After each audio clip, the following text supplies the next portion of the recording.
दोस्तों नमस्कार, मेरा नाम मनोज है। मैं आप लोगों को एक कहानी सुनाने का कोशिश कर रहा हूं। आशा करता हूं कि आप लोग स्वस्थ होंगे, मस्त हो। तो चलिए देर ना करते हुए आप लोगों को मैं एक कहानी सुना रहा हूं। प्रभु पर विश्वास। एक समय एक नगर में रमेश नाम का व्यापारी रहता था। व्यापार उसका खूब चमक रहा था। धन धान्य और कोई कमी नहीं थी। आलीशान घर, नौकर चाकर, रोशन से भरा जीवन देखने वाला समझे कि यह सुख का सागर है। मगर एक रात उसे नींद नहीं आई। करवटें बदलते हुए मन में न जाने कैसी कैसी बेचैनी थी।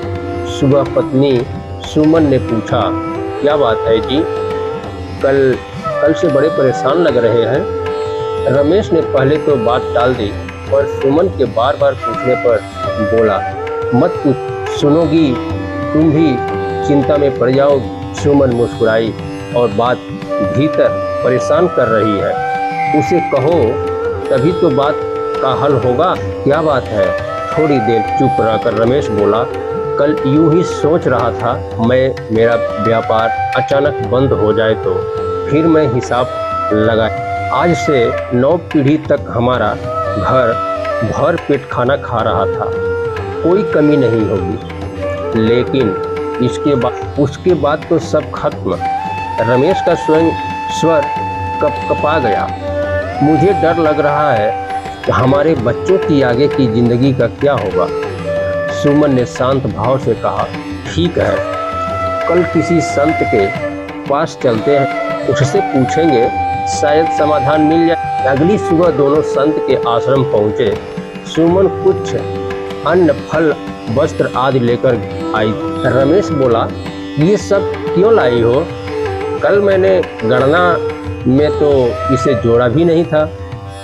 सुमन ने हंसकर कहा, बस एक दिन की बात है, ले चलते हैं। आश्रम में पहुंचे तो सुमन ने विनम्र भाव से संत के चरणों में भेंट रखनी चाहिए। संत ने हाथ जोड़कर अपने शिष्य से कहा, जा बेटा, भीतर पूछ कर आ, आज अन्न भंडार में कितना है।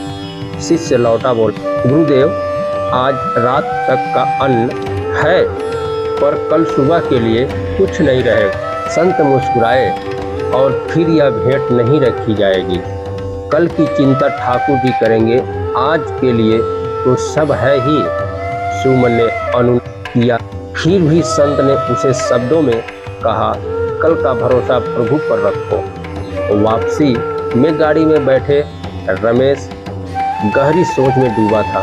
सुमन ने पूछा, अब आप अपने प्रश्न का उत्तर पूछेंगे कि नहीं क्या?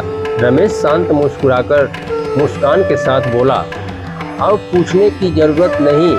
संत को कल की चिंता नहीं, और मैं 9 पीढ़ियों के आगे की चिंता करता हूँ। आज समझ आया, जब प्रभु पर विश्वास कमजोर पड़ता है तभी मन में भय बढ़ता।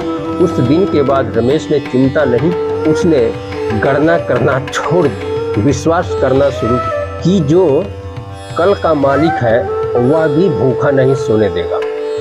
दोस्तों, ऐसी ही अच्छी वीडियो के लिए आप लोग मोटिवेशनल कहानियाँ से जुड़ने के लिए हमारे इस चैनल को सब्सक्राइब करें, लाइक करें, शेयर करें। धन्यवाद।